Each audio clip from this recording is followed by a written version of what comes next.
আল্লাহ বলেন মিসকিনের মাল যারা খাইব, ইয়েতিম অসহায় মানুষের মাল যারা আত্মসাৎ করবে, আল্লাহ বলেন জাহান্নামে যাওয়ার 2 নাম্বার কারণ। কয় নাম্বার? যুবক ভাই, শুধু নেতার ক্ষেত্রে নয়, তোমার ক্ষেত্র আমার ক্ষেত্র। আমি আরামে খাইয়া ঘুমাইলাম, সুখের ডেকুর দিলাম, পাশের ঘরে এতিম মানুষটা না খাইয়া ঘুমাইছে, কিয়ামতের মাঠে তোমার জবাব দিতে হবে। তুমি খাইলা, পাশের ঘরের মানুষটা আজকে খাইলো না অভাবের কারণে, আল্লাহ কয় জবাব দিতেইব। তাই 2 নাম্বার কারণ হলো গরিব অসহায় মানুষের পাশে না দাঁড়ানোর কারণে। টাকা আছে, পয়সা আছে, এরপরও তুমি গরিবদের পাশে দাঁড়াও না। এই টাকা দিয়া শুধু নিজের বুঝলা, গরিবের পাশে দাঁড়াও না। আল্লাহর কসম, জাহান্নামে যাওয়ার 2 নাম্বার কারণ। আল্লাহ বলবেন সিংহায় ফু মার, যেই মাত্র আরেকবার ফু দিবে, ওই শেষের ফুয়ে প্রত্যেকটা মানুষের বডির ভিতরে আল্লাহ আবার রুহু দিবে।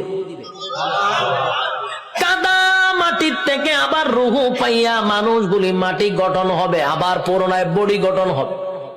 কাদা মাটির থেকে আবার আপনি ওইটা দাঁড়াবেন, যেখানে দাঁড়াবেন, যেখানে বৈশা ওয়াজ শুনতাছেন, সে জায়গাটাই হবে হাসরের মাঠ। যেখানে বই আওয়াজ শুনতাছেন, এটা হাসরের মাঠ হবে। এই পৃথিবীটাকে আল্লাহ হাসরের মাঠ বানায়া দিবে। কিন্তু এখনকার পৃথিবী আর তখনকার পৃথিবী একরকম নয় রে। তখনকার পৃথিবী আর এখনকার পৃথিবীর মধ্যে উল্লেখযোগ্য একটা বেশ কম থাকবে। এখন তো কত উঁচু উঁচু বাড়ি আছে, পাহাড় আছে, সাগর আছে, নদী আছে, তখন কিছুই থাকবে না, সমতল একটা মাঠের মতো। মানুষ সেখান থেকে এটা দাঁড়াবে। আর বিজ্ঞানী বলেন, মানুষকে আমি কেন দাঁড় করাবো জানো নি?